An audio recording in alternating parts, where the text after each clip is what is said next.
lancement ce matin du programme d'alphabétisation pour l'apprentissage des métiers de lutte contre la pauvreté, un programme qui vise à améliorer les conditions de vie des couches vulnérables de la société nigérienne. En visite à Niamey, le gouverneur de l'État de Kano a visité ce matin le collège bilingue Kano-Niger, fruit de la coopération entre le Niger.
Monsieur, mesdames, bonsoir et veuillez bien nous excuser pour cet incident technique. Je le disais, l'actualité en ce jour 11 février 2014, c'est tout d'abord cette audience que le président de la République a accordée cet après-midi à une délégation nigériane conduite par le gouverneur de l'État de Kano, Rabiu Musa Konkosu. Cette délégation est allée remercier le chef de l'État pour les efforts inestimables consentis par les autorités nigériennes dans le cadre de la construction de l'école bilingue à Niamey.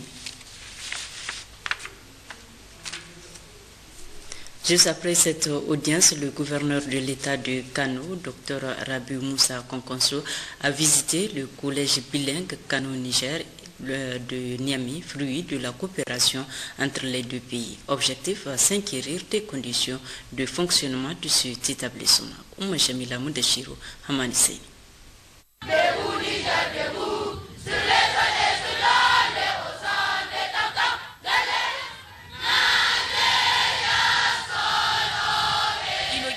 En août 2013, l'école bilingue Kano-Niger de Niamey est le fruit d'un partenariat entre le Niger et le Nigeria. Elle est une initiative du gouverneur de l'État de Kano, Dr Rabi Moussa Konkoso, dont l'école porte d'ailleurs son nom.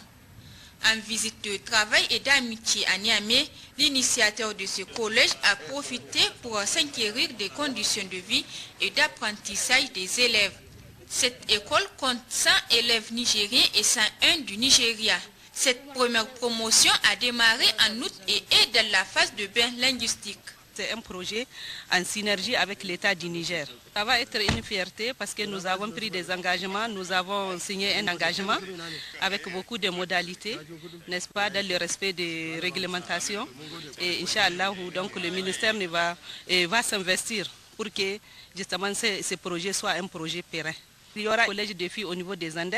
Ici, ça va être une école de garçons.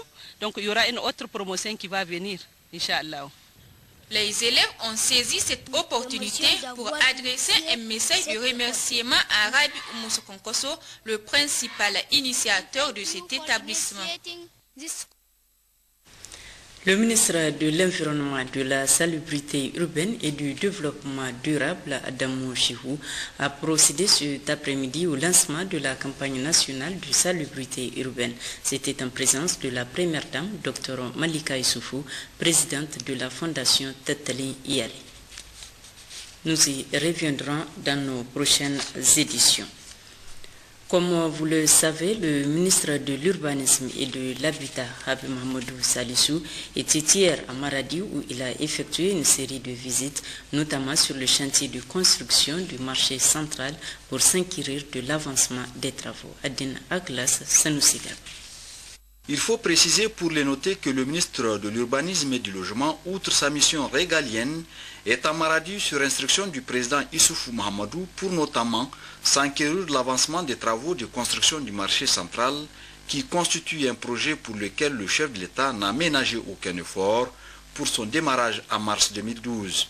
Il est une concrétisation d'une promesse faite aux populations de la région de Maradi en général, mais aussi et surtout aux opérateurs de notre capitale économique en particulier. Il faut aussi souligner que la construction du marché central de Maradi constitue un des grands projets du président de la République qui sont inscrits en grande ligne dans le programme de renaissance du Niger. L'État y a investi près de 8 milliards de francs CFA. Sur le chantier, le ministre Salah Habi a visité l'ensemble des ateliers de travaux qui s'étendent sur près de 8 hectares. Discussions à bâtons rompus, questions et échanges de points de vue sur le déroulement des travaux, les délais et autres contraintes ont fait le menu des visites du ministre de l'Urbanisme et du Logement qui est resté fidèle à son pragmatisme et sa franchise. Le ministre Salah Habi a noté que les travaux de construction avancent normalement et sont entre 20 et 30% d'exécution selon les lots.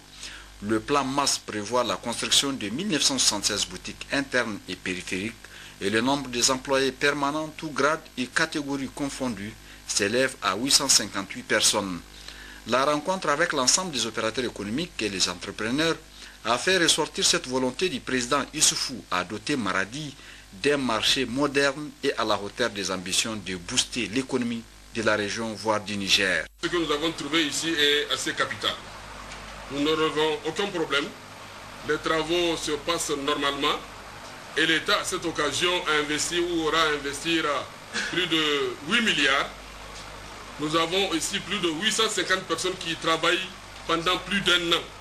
Regardez ce que ça fait comme coût et ce que ça fait véritablement comme personnel pour faire en sorte que les Nigériens ne soient pas oisifs. Donc la région de Maradi doit être honorée pour ceci. Le ministre de l'Urbanisme et du Logement a mis à profit son séjour à Maradi pour procéder au lancement des travaux de pavage d'une rue sur 1,6 km qui va desservir 3 quartiers de la ville. Pour un montant de 22 millions €, financement mairie, les travaux créeront plusieurs emplois. Le ministre Salah Habi a également visité un ravin qui va faire objet d'aménagement pour cause d'inondation pendant l'hivernage. D'ores et déjà, la mairie a financé pour 37 millions une étude pour les travaux à y effectuer et le recasement des habitants qui seront nécessairement déplacés. Le ministre de l'Urbanisme a promis le soutien du président conséquemment aux engagements de la collectivité. À la direction régionale de l'urbanisme et du logement, le ministre a noté avec satisfaction la bonne tenue des services qu'il a visités de fond en comble. Autre visite du ministre Salahabi, le chantier de construction du lycée franco-arabe dont les travaux tirent vers leur fin. Ici également, le ministre est satisfait de l'exécution de ces travaux. Le programme d'alphabétisation pour l'apprentissage des métiers pour lutter contre la pauvreté par la Niger, officiellement lancé ce matin en présence des membres du gouvernement, un programme dont l'objectif est d'améliorer les conditions de vie des femmes et des enfants à travers l'acquisition des compétences professionnelles leur permettant d'accroître leur productivité. Détail Hadiza Hamidine, Mariam Takou. Renforcer les capacités d'accès à l'éducation alternative en veillant à la correction des disparités filles-garçons, assurer la formation des adolescents et jeunes adultes âgés de 16 à 24 ans en alphabétisation fonctionnelle et formation professionnelle qualifiante, suivi de l'accès aux microfinances pour l'auto-emploi et fournir à 4000 femmes travailleuses analphabètes et sans qualification âgées de 24 à 49 ans des compétences fonctionnelles et formations professionnelles correspondantes à leur occupation. Ce sont là les objectifs spécifiques assignés au programme d'alphabétisation et d'apprentissage des métiers pour lutter contre la pauvreté PALAM. Le PALAM, dont le lancement officiel a drainé autour de la ministre en charge de l'éducation primaire et de l'alphabétisation, les membres du gouvernement, les experts de la BID et les différents acteurs de l'éducation. En initiant ce programme, différent des programmes d'alphabétisation et d'éducation classique, nous avons voulu innover en répondant simultanément à deux principales préoccupations des populations nigériennes, en l'occurrence une insuffisance de compétences en termes de savoir et savoir-faire et une inaccessibilité aux services financiers. La mise en œuvre de ce programme nous permettra aussi d'approfondir les réflexions en vue d'aboutir à une meilleure clarification des choix stratégiques en matière d'alphabétisation et d'éducation non formelle, conformément au programme de la Renaissance du président de la République. Et c'est pourquoi je souhaite que ces 3 jours d'échange soient mis à profit par les responsables du projet, les acteurs et les partenaires pour partager les expériences et pour cerner tous les contours de ce programme de lutte contre la pauvreté à travers l'alphabétisation et la formation professionnelle. La Banque islamique de développement, à travers son représentant, a notifié que c'est conscient du rôle éminent de l'éducation dans le processus de développement que sa structure a décidé d'apporter sa pierre à l'édifice. L'alphabétisation occupe une place de choix dans les stratégies de développement des ressources humaines et d'expansion des services de base. En effet, l'analphabétisme constitue l'un des principaux obstacles à la croissance économique, à la pérennisation des acquis démocratiques et à tout développement humain durable. L'alphabétisation couplée avec la formation technique et l'accès au financement permet d'atteindre les objectifs de croissance et de lutte contre la pauvreté. Mesdames et messieurs, le programme d'alphabétisation et d'apprentissage des métiers pour la lutte contre la pauvreté, PALAM, identifié en partenariat entre le gouvernement nigérien et la Banque islamique de développement, s'inscrit dans ce cadre. Il est à noter que ce programme d'un coût global de plus de 5,2 milliards de francs CFA concernera dans un premier temps les régions de Maradi et Tillabéri. La réussite de cette phase pilote ouvrira la voie à une extension à l'ensemble du pays. Dans le cadre de la commémoration des événements tragiques du 9 février 1990, l'Union des scolaires nigériens, USN, a organisé hier un meeting au rond-point Kennedy. C'était sous le thème problématique du développement du Niger et l'émergence du mouvement terroriste au Sahel.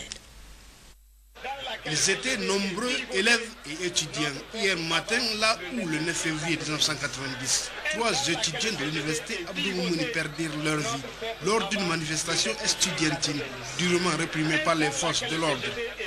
24 années se sont écoulées, mais cet événement regrettable est encore vivace dans les cœurs et les esprits des scolaires nigériens. Camarade Alio Nanchi, camarade Issa Kakene, camarade Abdou Maman Sagir, les sacrifices que vous aviez consentis a pesé agréablement sur le quotidien du Nigérien. En cela, vous resterez gravés dans notre mémoire collective. En votre mémoire, nous demandons 1 minute de silence.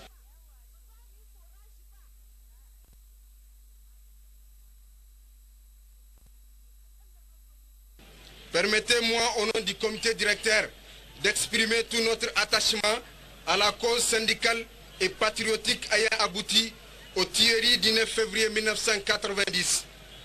Par ces propos, nos vœux les plus ardents et que les âmes de nos vaillants guerriers, que j'ai nommés les martyrs de la libération du peuple contre la tyrannie et la dictature, se reposent toujours en paix.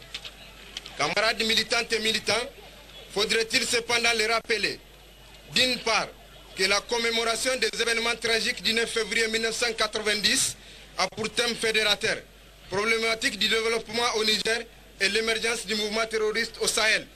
Cette thématique procède de la volonté des scolaires à éradiquer le terrorisme ainsi que ses menaces au Sahel parce que cela affecte d'une part le rendement académique des scolaires et agenouille d'autre part l'économie du Niger. Les scolaires nigériens ont saisi l'opportunité pour se prononcer par rapport à la situation socio-politique et économique qui prévaut dans le monde en général et au Niger en particulier. Au plan international et régional, camarades militantes et militants, la lutte des classes de Karl Marx ne fait que s'entier dans un monde où l'exploitation de l'homme par l'homme est la règle. La division du monde en bloc bat son plein, où les puissants comme la Russie et les États-Unis continuent de donner une orientation au monde. En effet, cette situation peu reluisante s'explique par les tensions expressément entretenues en Thaïlande et en Ukraine. Pendant que l'Afrique cherche à diagnostiquer les maladies liées à son alimentation, à sa subsistance, sinon à sa vie, l'homme occidental va à la conquête, lui, de l'espace. L'Afrique qui a existé et qui existe parce que tu as vu naître sur ton sol, Kwame Nkrumah. L'Afrique qui est glorieuse parce que Sankara et certains de ses fils t'ont réhabilité ta dignité. L'Afrique qui est pieuse pour avoir été honorée par Amilcar Cabral. L'Afrique, ton sol est fertilisé par le sang de Lumumba, qui est stabilisé par l'histoire édifiante et glorieuse de Nelson Mandela. L'Afrique a toi l'honneur pour avoir accueilli sur ton sol Che Guevara. Au plan national et académique, les scolaires nigériens ont demandé aux autorités en place d'améliorer davantage leurs conditions d'études. Ils ont également interpellé la classe politique, tous bords confondus, à plus de responsabilités pour préserver la quiétude sociale et le cadre démocratique chèrement acquis par les forces vives de la nation, l'USN notamment. Autre aspect de cette édition, la première dame Hadja Issata Issoufou, fidèle à son engagement d'accompagner les actions du gouvernement à travers la fondation Gourivi Meilleur, vient de mettre à la disposition de la population de Zender par le biais de l'hôpital national un outil très important intitulé Projet d'utilisation du gaz butane comme solution de boîte énergique dans les services de santé du Niger. Garba Maman Kabiru. Contribuer à la réduction de l'état de pauvreté des populations tel que prévu par la stratégie de réduction accélérée de la pauvreté en vue de l'atteinte des objectifs du millénaire pour le développement, tel est le but essentiel que vise la fondation Gourivi Meilleur, dont le domaine prioritaire d'intervention s'articule autour de la santé, nutrition, l'éducation et l'environnement, qui plus est des secteurs sociaux de base pour lesquels la première dame Hadja Issata Issoufou, fidèle à son engagement, a accompagner les actions du gouvernement apporte sa contribution afin que les populations les plus vulnérables atteignent l'autosuffisance alimentaire, accèdent aux soins, à l'éducation et à un environnement sain et durable. C'est dans cette optique et au niveau de l'environnement que cet ambitieux projet est mis en œuvre et dont pour le lancement, Zender a été choisi, un projet intitulé « Projet d'utilisation du gaz butane comme solution de substitution au bois énergie dans les services de santé au Niger et qui concerne les 8 régions du pays, dont pour cette phase pilote, Gouri Meilleur a ciblé l'hôpital national de Zender, l'hôpital national de Lamordé, les centres hospitaliers régionaux d'Agadez, d'Ifa, Dosso, Maradi, Tawa et Tilaberi. Ceci naturellement pour envisager des solutions nouvelles pour minimiser la consommation en bois énergie afin de diminuer la pression exercée par les hommes sur les ressources forestières du Niger, a précisé en substance la secrétaire exécutive de Gouri Meilleur qui représentait la première dame Aïssata Issoufou qui a bien voulu être de la fête mais dont le calendrier très chargé ne l'a pas permis. Au niveau des hôpitaux et centres hospitaliers régionaux, le choix de la Fondation Gouri s'est porté sur l'utilisation du gaz butane. Ce dernier nous semble être le combustible le mieux adapté au milieu hospitalier. Il contribuera sans nul doute à l'assainissement de l'environnement du personnel, des cuisines et des malades. Cette action cadre parfaitement avec le programme de la Renaissance de son Excellence, le Président de la République, chef de l'État, M. Issou Mahamadou et de son gouvernement. Pour Dr Moussa Habibou Oumani, qui a d'abord présenté son hôpital, cet appui de la première dame Aïssata vient à point nommé. Désormais, à la place du charbon et du bois de choc quotidiennement consommé, la cuisine sera à l'ère du gaz et de toutes les commodités qu'implique l'utilisation d'un tel combustible, dont le ravitaillement est facile car produit sur place par l'assurance.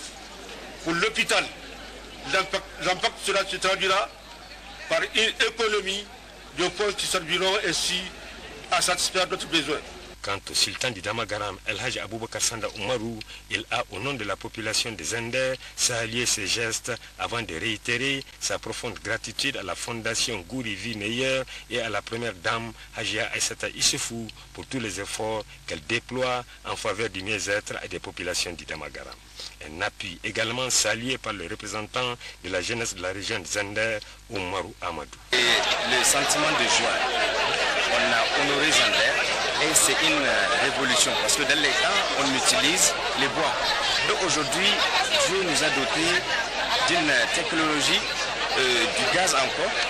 Et maintenant, la première dame qui a décidé de doter l'hôpital des Zender avec une cuisine très sophistiquée pour diminuer la souffrance des gens qui sont dans la cuisine. À noter qu'outre les autorités administratives et coutumières de la région de Zender, l'on notait à cette cérémonie la présence des députés nationaux Saleh Hassan Marafa, Amina Ousmane Tiamago et Sabiou Maman Dishapiou. À Niamey, les travaux de la rencontre annuelle des cadres de la communication se poursuivent activement au Palais des Congrès.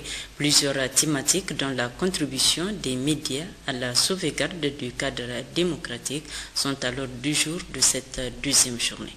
Le point avec Claude Ousmane, Abdou et Lawali Yahya. Cette deuxième journée de la rencontre annuelle des cadres de la communication qui se déroule au Palais de Congrès, dont l'ordre du jour est consacré sur l'ordonnance portant régime de la liberté de presse, l'éthique et déontologie du métier de journalisme, l'ordonnance portant sur la communication audiovisuelle et ordonnance portant accès à l'information publique et aux documents administratifs.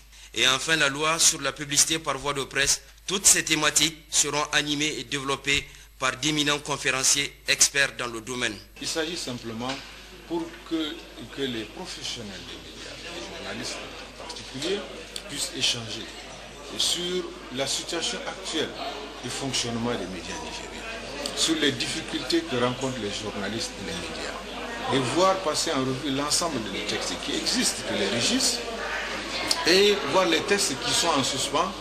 Et ce sera une occasion, donc, au cours de cette rencontre, de revoir un peu ces textes-là et de savoir où est-ce qu'on en est à leur adoption et faire des recommandations pour que ces textes-là connaissent vraiment un début de réalisation, ne serait-ce qu'au cours de l'année 2014. Les participants à cette rencontre saluent cette initiative des cadres de la communication. C'est une initiative qui va permettre aux cadres de la communication, aux journalistes d'échanger autour de comment leur activité, comment l'exercice de la profession est mené aujourd'hui, comment l'exercice de la profession est mené dans un contexte de dépénalisation. Moi, j'appellerais plutôt de suppression de peines privatives de liberté.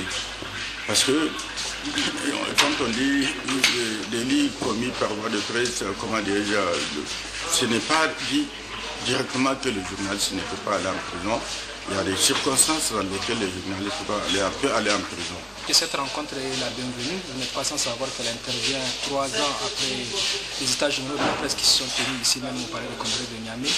Elles sont les bienvenues. La rencontre est la bienvenue du moment qu'elle va nous permettre de discuter autour d'un certain nombre de sujets, notamment avec le dernier développement de la situation sociopolitique de notre pays, voir comment contextualiser vraiment le métier de journaliste.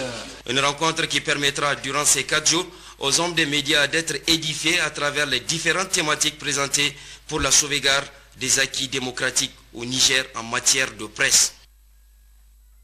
Installation officielle cet après-midi par le ministre de la Jeunesse et des Sports du comité national chargé de l'organisation du sabre national de lutte traditionnelle.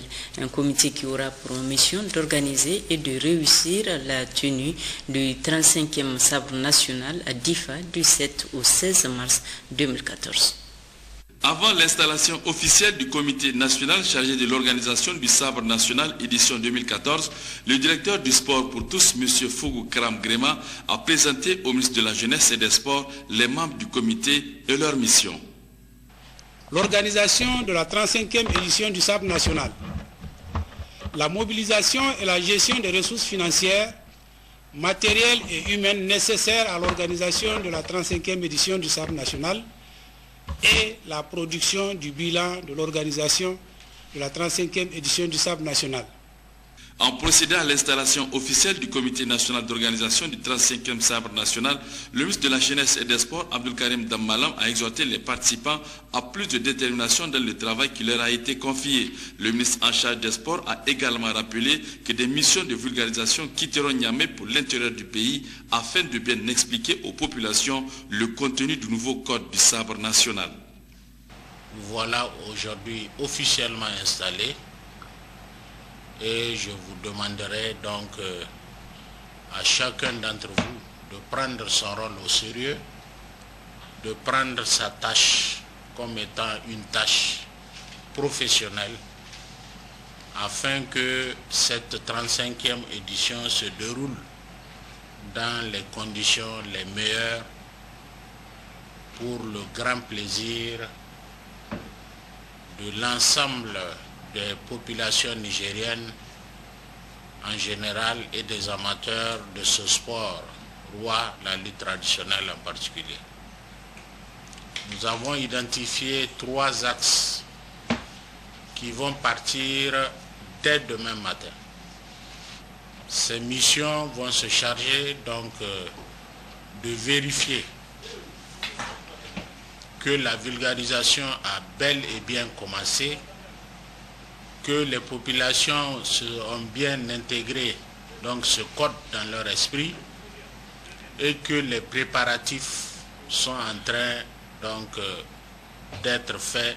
Au terme de cette installation, le ministre a fait part de l'implication des autorités et de la population de Difa, de leur contribution inlassable pour que la fête soit belle. La 35e édition du sabre national signe le renouveau avec un code de la lutte traditionnelle entièrement révisé pour permettre au public nigérien de suivre une compétition basée sur l'unité, la cohésion sociale et la fraternité entre Nigériens. Un vœu exprimé par les autorités de la 7e République après les difficultés rencontrées lors du précédent sabre. Et le ministère de la Jeunesse et des Sports a mis en place le mécanisme adéquat pour réussir cet objectif. Il faut partir à point. Sans nul doute, que nos autorités ont pris en compte cette maxime pleine de sagesse pour annoncer le lieu et la date de cet événement national. DIFA pour le lieu et du 7 au 16 mars pour la date. Cette décision mûrement prise découle d'un certain nombre de paramètres qui, du reste, démontrent la place qu'occupe la lutte au Niger. En effet, c'est une sorte de matière propre dont l'entretien, quel qu'en soit le prix, sera suivi avec la plus grande minutie. Pour preuve, on note 3 actes majeurs pris par l'État. D'abord, la mise en place d'une nouvelle fédération chargée de redynamiser la discipline, ce à quoi l'on assiste du reste. Ensuite, le vide laissé par Sogolo ait vite été comblé par le biais d'un concours. Et enfin, l'acte le plus significatif du reste, suite au désagrément lors de la dernière édition, de manière responsable, l'État s'y est pleinement investi par le truchement du ministère de tutelle, en mettant en place un comité chargé de réfléchir et de faire les propositions concrètes sur toutes les questions de la sphère lutte. Ainsi, après 6 mois de travaux, s'en est suivi un atelier de validation largement représentatif pour l'amendement. Et de la même foulée, une campagne de vulgarisation du code de la lutte va se faire incessamment à travers tout le pays pour un souci d'équité. En tout cas, les archives sont formelles, jamais la lutte n'a été foncièrement l'objet d'une telle préoccupation. Quoi donc de plus normal de créer au sein des Nigériens des conditions optimales devant les unir, les fraterniser. Et un tel acte n'a pas de prix, car l'on ne peut l'évaluer en termes de finances, surtout quand il s'agit de l'intérêt de tout un peuple. À cet effet, les autorités de la 7e République ont fait preuve d'un sens de responsabilité. Il est de leur devoir, dira-t-on, certes, mais avoir une telle diligence d'esprit en répondant de façon spontanée et positive à un tel souci, il faut savoir le faire. Oui, c'était là le commentaire de Issoufou Kodo. Ouverture ce matin à Niamey des travaux d'un atelier de sensibilisation des animateurs des radios communautaires. Au centre des travaux, la lutte contre la traite des personnes au Niger. Issa Kaissa, Moudachir Oma Jamila.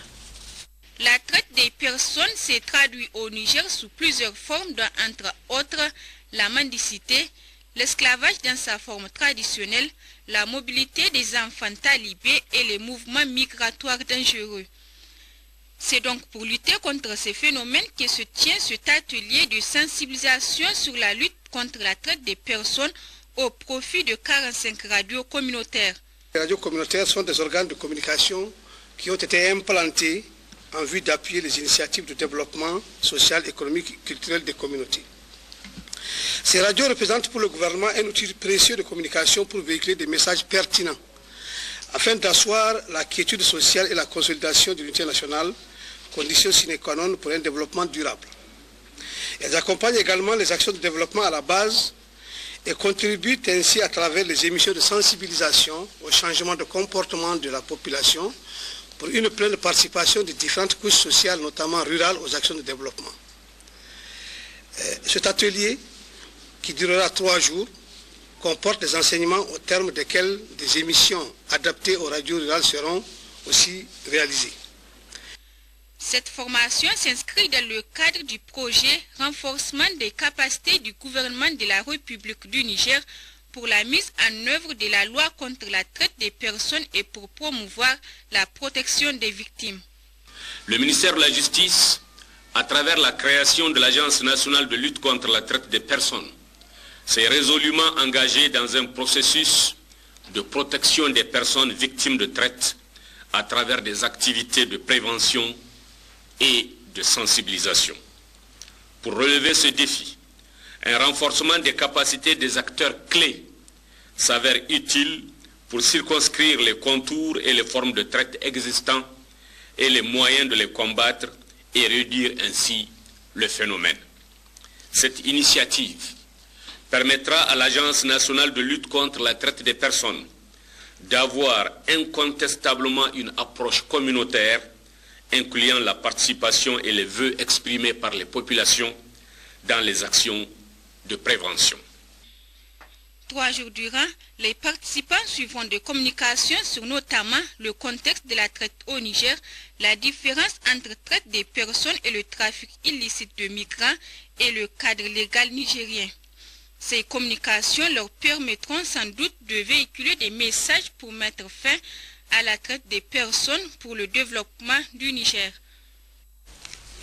Le séminaire sur la finance islamique, c'est aussi ce matin à Niamey, organisé par le cabinet KMC. Cette rencontre vise à mener des réflexions sur les implications de l'attrait des fonds islamiques vers le Niger.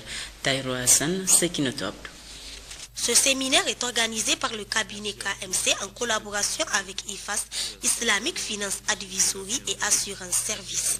Il a pour but d'amener les participants à mieux maîtriser les concepts fondamentaux et les rudiments de la finance islamique afin qu'ils puissent instaurer cette discipline de l'économie nigérienne. Alors, la finance islamique, par définition, qu'est-ce que c'est? C'est un système financier qui se propose d'apporter une alternative à la finance conventionnelle.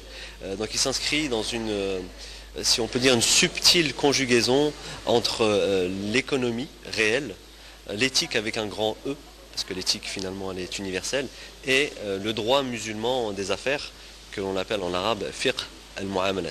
L'objectif clairement déterminé consiste à faire en sorte que chaque personne à l'issue de ce séminaire soit en mesure de déployer les fondamentaux et les rudiments dans sa vie au quotidien, dans son métier, s'il choisit de faire de la finance islamique son métier à un niveau, en tout cas, qui permet de démarrer.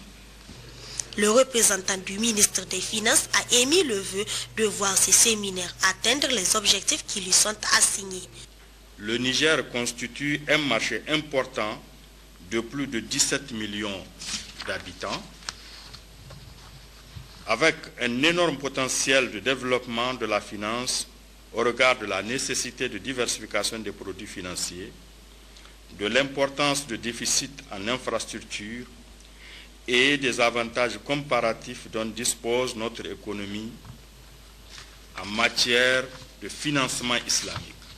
Notre connaissance de la vie économique du Niger, conjuguée à nos convictions religieuses, nous autorise à dire que la demande en produits financiers islamiques est très importante et l'instrument est très adapté à nos réalités socio-culturelles et à nos besoins. C'est ce qui explique, en l'occurrence, la nécessité que nous avons vue de former le plus de compétences pour maîtriser ce domaine.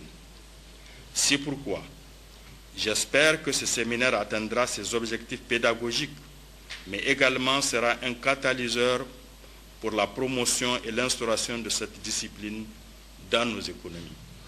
Ce séminaire permettra d'éclairer davantage les participants afin qu'ils puissent disposer des actions et des méthodes à développer pour bâtir une véritable industrie financière islamique au Niger.